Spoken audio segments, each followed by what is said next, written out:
കുറച്ച് നേരം സമാധാനം കിട്ടുമല്ലോ എന്ന് പറഞ്ഞാണ് ബ്യൂട്ടി പാർലറിൽ വന്നത്. എന്നാൽ ബ്യൂട്ടി പാർലറിലും വെറുതെ വിടില്ല എന്ന് പറഞ്ഞാൽ വല്ലാത്തൊരു കഷ്ടം തന്നെ. വീട്ടിൽ നിന്ന് പുറത്തോട്ട് ഇറങ്ങണമെങ്കിൽ തുടങ്ങും. എവിടെ പോകുന്നു, എന്തിനു പോകുന്നു, ആരെ കാണാൻ പോകുന്നു.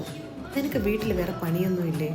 വീട്ടിൽ വല്ല ജോലിയും ചെയ്തുകൊണ്ടിരുന്നൂടെ? ഇങ്ങനെ ചുമ്മാ തേരാപാരൊക്കെ ഇറങ്ങി നടക്കുന്ന എന്തിന്? ഏത് നേരം ബ്യൂട്ടി പാർലറിൽ പോയി കിടന്ന എൻ്റെ മോനല്ലേ എൻ്റെ പൈസ കൊടുക്കുന്നത്? നീയാണ് എൻ്റെ മോനെ മുടിപ്പിക്കുകയോ?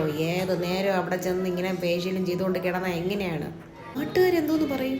നാട്ടുകാർ നിന്നെ കാണുമ്പോൾ പറയൂലേ നമ്മൾ അഴിച്ചു വിട്ടിരിക്കുകയാണെന്ന്? ഇങ്ങനെയൊന്നും ഇവിടെ നടക്കൂല. ഇവിടെ മര്യാദയ്ക്ക് നടന്നാൽ മാത്രമേ ജീവിക്കാൻ പറ്റുള്ളൂ. ഫേഷ്യലും ചെയ്തുകൊണ്ട് നടക്കണ നേരെ രണ്ടക്ഷരം പഠിച്ചുകൂടെ? രണ്ടുപേരെ ട്യൂഷനെങ്കിലും എടുക്ക്. ചുമ്മാ ഇങ്ങനെ വായും തുറന്ന് നടക്കല്ലേ. അടുത്ത വീട്ടിലെ രാജചേച്ചിയുടെ മുഖ് ഗവൺമെൻറ് ജോലി കിട്ടി, അത് നീ അറിഞ്ഞോ?